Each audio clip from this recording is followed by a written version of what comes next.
నమస్తే అండి, ఎలా ఉన్నారు అందరూ? బాగున్నారా? నేనైతే బాగున్నానండి.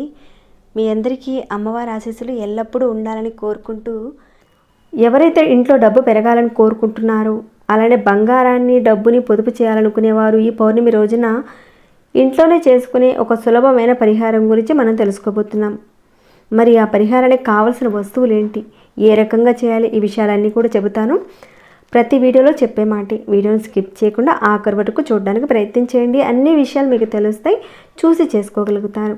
అలానే ఈ వీడియోకి ఒక చిన్న లైక్ ఇచ్చి ప్రోత్సహిస్తారని భావిస్తున్నాను. సబ్స్క్రైబ్ కాని వారు, కొత్త వారు వచ్చి చూస్తుంటే మన ఛానల్లో అనేక రకాలైన సమస్యలకు తగ్గ పూజలు, పరిహారాలు ఉన్నాయి. ఒకసారి మీ ఛానల్లోకి వెళ్ళి చూసి మీ సమస్యకు తగ్గ ఏదైనా పూజను కానీ పరిహారాన్ని కానీ ఎంచుకొని ప్రయత్నం చేయండి. దాంతోపాటుగా సబ్స్క్రైబ్ కండి, బెల్ బటన్ ప్రెస్ చేయండి, ఆల్ అనే నోటిఫికేషన్ తప్పకుండా యాక్టివేట్లో పెట్టుకోండి. ఓకేనండి, ఇక మనం వీడియో మాటకు వెళ్దాము. ఎవరికైనా ముఖ్యంగా కావాల్సింది ఏంటి? డబ్బే కదండి. ప్రతి వ్యక్తి డబ్బు సంపాదించి ఉద్యోగం చేసినా లేదంటే వ్యాపారం చేసినా కానీ ఇలాంటి తదితర విషయాల మీద పూర్తి సామర్థ్యాలు పెట్టి కష్టపడి సంపాదించిన డబ్బులు మన ఇంట్లో స్థిరంగా ఉన్నప్పుడు మాత్రమే మనం సంతోషంగా ఉండగలుగుతాం. అలానే దానికి తోడు ఏంటంటే విలువైన బంగారపు వస్తువులు ఇలాంటివన్నీ కూడా అవసరాల కోసం కొంతవరకు పొదుపు చేసుకోవడం అనేది కూడా చేస్తూ ఉంటాం. అయితే ఒక్కోసారి ఎంత జాగ్రత్తగా ఉన్నా కానీ అనుకోని ఖర్చులు, ఎంత పొదుపు చేసినా కానీ ఆ సొమ్ము అనేది కరిగిపోవడానికి అవకాశం ఉంటుంది. కానీ ఇంట్లో డబ్బు అనేది పెరుగుతూ ఉండాలి. ఎల్లప్పుడూ వస్తు వాహనాలను సమకూర్చుకోవాలి. ఇదంతా ఎందుకు చెప్తున్నానంటే ఈ పరిహారం చేసుకోవడం వల్ల ఇవన్నీ కూడా మనకు సమకూరుతాయి. వీటన్నిటిని కూడా మనకు ప్రసాదించేది ఎవరు? ఆ శ్రీ మహావిష్ణువు, అలానే లక్ష్మీ అమ్మవారు. అలానే ఇప్పుడు మనకి రాబోయే ఈ పౌర్ణమి బుధవారంతో కూడి వస్తుంది. కాబట్టి బుధవారం అంటేనే మహావిష్ణువుకు సంబంధించిన వారంగా చెబుతారు. అలానే బుధుడు వారంగా కూడా చెప్తారనమాట. మనకు సంపద పెరగాలి, అలానే పిల్లల చదువుల్లో బాగా రాణించాలంటే విష్ణు భగవానుని పూజించడం వల్ల ఆ విష్ణుమూర్తి అనుగ్రహం మీ మీద పరిపూర్ణంగా లభిస్తుంది. మీరు ఏదైతే ఒక కోరిక కోరుకుంటారో అది తప్పకుండా నెరవేరుతుంది. బుధవారం రోజున విష్ణుమూర్తిని పూజించేటప్పుడు బుధుడికి సంబంధించిన గాయత్రి మంత్రాన్ని కూడా మీరు చదువుకుంటూ చేయాలి. అలానే ఈ బుధవారం మనకి పౌర్ణమితో కూడి వచ్చింది కాబట్టి మన ఇంట్లో సంపద పెరగాలి, అలానే పొదుపు రెట్టింపు కావాలి అని కోరుకునేవారు ఇప్పుడు చెప్పుకోబోయే పరిహారాన్ని పూర్తి నమ్మకంతో చేయండి. తప్పకుండా మీకు మంచి ఫలితం ఉంటుంది. తర్వాత మీరే అంటారు మంచి పరిహారం చెప్పారని. ఈ బుధవారం బుధహోర సమయం అనేది ఉంటుంది కదా, ఉదయం 6 గంటల నుంచి 7 గంటల వరకు ఉంటుంది, మధ్యాహ్నం 1 గంట నుంచి 2 గంటల వరకు ఉంటుంది. అలానే సాయంత్రం అంటే రాత్రి సమయం 8 గంటల నుంచి 9 గంటల సమయాల్లో, ఈ 3 సమయాల్లో బుధహోర సమయం అనేది ఉంటుంది. ఈ పౌర్ణమి రోజున మీరు లక్ష్మీ పూజ ఇలాంటివన్నీ కూడా ఎలా చేసినా కానీ సాయంత్రం సమయంలో మనం చంద్ర దర్శనాన్ని తప్పకుండా చేసుకోవాలి. పౌర్ణమి గడియలు ఉన్న రోజున 8 గంటల నుంచి 9 గంటల సమయంలో అంటే ఈ బుధవారం రోజున పౌర్ణమి గడియలు ఉన్నప్పుడు రాత్రి 8 గంటల నుంచి 9 గంటల సమయంలో బుధ గాయత్రి మంత్రాన్ని తప్పకుండా పఠించండి. అలానే విష్ణుమూర్తికి సంబంధించిన ఓం నమో నారాయణాయ, ఓం నమో నారాయణాయ అనే మంత్రాన్ని పఠించడం అనేది చేయాలి. రాత్రి 8 గంటల నుంచి 9 గంటల మధ్య ప్రాంతంలో మనం డబ్బులు దాచుకునే ప్రదేశంలో ఈ మూట పెట్టడం వల్ల మరింతగా సంపద పెరగడానికి అవకాశం ఉంటుంది. అలాగే అనవసరమైన ఖర్చులు తగ్గుతాయి, విలువైన వస్తువులు కొనడం అనేది మనకు కలుగుతుంది, ధనం అనేది పెరుగుతుంది. ఎవరైతే ఈ పరిహారం చేసుకుంటారో, మీరు ఏదైతే ఒక కోరిక కోరుకుంటారో తప్పకుండా అది నెరవేరుతుంది. ఈ పరిహారానికి మనకు కావాల్సింది ఒక తెలుపు రంగు వస్త్రం, అది కూడా కాటన్ వస్త్రం తీసుకోండి. కొత్త వస్త్రాన్ని తీసుకోవాలి. దానిని ముందు రోజు రోజు వాటర్లో కానీ లేదంటే గంగాజలంలో కానీ శుద్ధి చేసి ఉంచుకోండి. ఇక మీరేం చేస్తారంటే ఈ బుధహోర సమయంలో అంటే ఈ పౌర్ణమి రోజున వచ్చే బుధహోర సమయంలో ఆ వస్త్రాన్ని ఒక ప్లేట్లో పెట్టి చక్కగా దానిలో కొద్దిగా పసుపు అంటే ఒక చిటికెడు కానీ ఎంతైనా కాస్త వేయండి. ఆ తర్వాత కొద్దిగా కుంకుమ, అలానే కొద్దిగా అక్షింతలు కూడా పెట్టండి. ఇక ఆ వస్త్రంలో మనం ఒక పిడికెడు మెంతులు వేయాలి. మనం వంటల్లో ఉపయోగించుకుంటూ ఉంటాం కదా, వాటినే వేసుకోవచ్చు. అవి కూడా ఒక పిడికెడు వేయండి, సరిపోతుంది. తర్వాత ఒక 2 యాలకులు, మహాలక్ష్మి అమ్మవారి స్వరూపంగా భావిస్తూ ఉంటారు కదా, యాలకుల్ని ఒక 2 పెట్టండి. ఇక ఆ తర్వాత ఒక 2 లవంగాలను కూడా పెట్టండి. మొగ్గ ఉన్న లవంగాలే తీసుకోవాలి. ఇక్కడ మొగ్గ లేని లవంగాలు ఉపయోగించకూడదు. మొగ్గ ఉన్న లవంగాలు ఒక 2 పెట్టండి. సుగంధభరితమైన వస్తువులు మహాలక్ష్మి అమ్మవారికి ఎంతో ప్రీతికరం కాబట్టి ఈ 2 అనేది పెట్టాలి.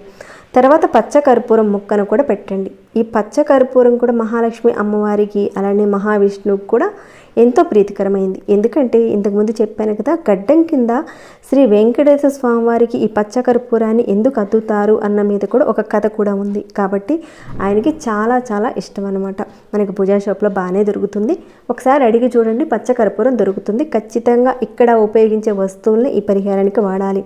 ప్రత్యామ్నాయంగా వేరే వస్తువులు వాడుకోవచ్చా అంటే వాడినా కానీ ఫలితం అయితే ఉండదు. కాబట్టి చెప్పిన వస్తువుల్ని మీరు చక్కగా సిద్ధం చేసి ఉంచుకొని పౌర్ణమి రోజున చేయండి. తర్వాత మీరు ₹1 తీసుకోండి. రూపాయి కాయిన్కి లక్ష్మీదేవికి ఎంత విశిష్టత ఉందో మనం ఒక వీడియోలో కూడా చెప్పుకునే ఉన్నాం. చూడనటువంటి వాళ్ళు ఒకసారి ఆ వీడియోకి వెళ్ళి ఒకసారి చూడండి, అన్నీ కూడా అర్థమవుతాయి. ఇలా మీరు వీటన్నిటిని కూడా వేసి చక్కగా మూట కట్టండి. ఇది ఎప్పుడు కట్టాలి అంటే కనుక మీరు సాయంత్రం దీపారాధన చేయడానికి ముందే రెడీ చేసి పెట్టుకోండి.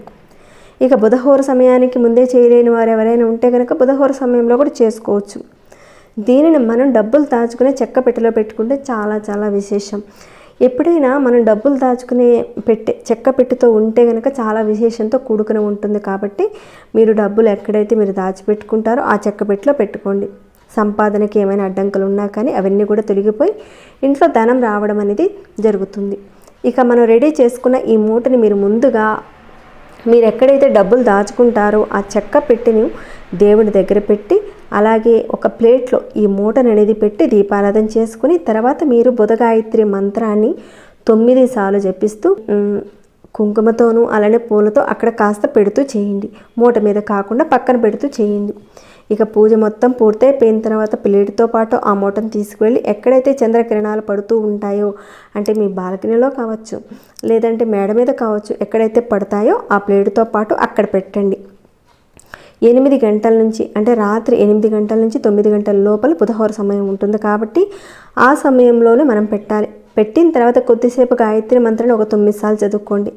ఇక తర్వాత దానిని ఇంట్లోకి తీసుకొచ్చి ఆ మూటని మీరు డబ్బులు దాచుకునే పెట్టెలో పెట్టి, తర్వాత ధూప దీప నైవేద్యాలన్నింటినీ కూడా చూపించి, తర్వాత డబ్బులు దాచుకుని ఆ పెట్టెని తీసుకువెళ్ళి మీ బీరువాలో అంటే మీరు ఎక్కడైతే కబోర్డ్లో పెట్టుకుంటారో అక్కడ పెట్టండి.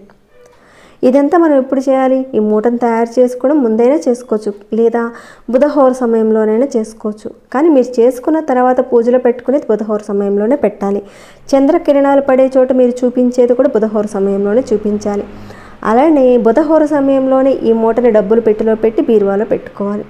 సరే, ఈ రకంగా పెట్టిన తర్వాత మరి ఎన్ని రోజుల పాటు ఉంచాలి అని మీకు ఒక డౌట్ కూడా వచ్చే ఉండొచ్చు. చెప్తానండి. మీరు ఈ పౌర్ణమికి పెట్టారు, తర్వాత వచ్చే పౌర్ణమి వరకు మీరు ఉంచండి. మళ్ళీ మీరు కట్టుకోవాలనుకుంటే కనుక ఇప్పుడు చెప్పిన విధంగా మరలా వచ్చే పౌర్ణమి రోజున మూటలో ఉంచిన ఈ పాత రూపాయి నాణాన్ని మళ్ళీ ఉపయోగించుకోవచ్చు. లేదా మీరు ఒకసారి చేద్దామనుకుంటే కనుక దానిని ఖర్చు పెట్టకుండా మీరు డబ్బులు దాచుకునే ప్రదేశంలో ఉంచేయండి. ఇలా చేయడం వల్ల మన ఇంట్లో ఉన్న సంపద పెరుగుతుంది, అనవసరమైన ఖర్చులు తగ్గడానికి అవకాశం ఉంటుంది. ఇక ఆ వస్త్రాన్ని, మెంతులు వాటన్నిటిని కూడా ఒక చెట్టు మొదల్లో పెట్టండి. మళ్ళీ వచ్చే పౌర్ణమి రోజున మీరు చేద్దామనుకుంటే కనుక తిరిగి అదే వస్త్రాన్ని అంటే వాడిన వస్త్రాన్ని మీరు మళ్ళీ ఉపయోగించుకోవచ్చు. ఈ రకంగా మీరు ఈ పౌర్ణమి రోజున చేసుకోండి. మీ ఇంట్లో సంపద పెరగడానికి అవకాశం ఉంటుంది, వస్తువులు కొనుక్కునే అవకాశం వస్తుంది. ఆ మహాలక్ష్మి అమ్మవారు మీకు కలగ చేసేలా అనుగ్రహిస్తుంది. ఇక్కడ చూసుకున్నట్లయితే పెద్ద ఖర్చుతో కూడింది కూడా కాదు, కాకపోతే కాస్త టైం అనేది మనం పెట్టాల్సి ఉంటుంది అంతే. తప్పకుండా ఈ పౌర్ణమి రోజున చేయడానికి ప్రయత్నం చేయండి. మీకున్న సమస్యలు తీరుతాయి, అలానే మీకున్న కోరికలన్నీ కూడా తీరాలని ఆ మహాలక్ష్మి అమ్మవారిని ప్రార్థిస్తూ ఈ వీడియోని ఇంతటితో ముగిస్తున్నాను. ఇంకేమైనా డౌట్స్ వస్తే కనుక అడగండి, రిప్లై ఇస్తాను. మీ మనసుకు ఎలా అనిపించిందనే మాట కూడా చెప్పండి. ఇంకా లైక్ చేయని వారు ఎవరైనా ఉంటే కనుక ఒక వచ్చిన లైక్ చేయండి, సబ్స్క్రైబ్ కండి. ప్రతిరోజు మన ఛానల్లో ఉన్న వీడియోస్ని చూస్తూ ఉండండి. మరొక భక్తి వీడియోలో మళ్ళీ మిమ్మల్ని కలుసుకుంటాను. అంతవరకు సెలవు.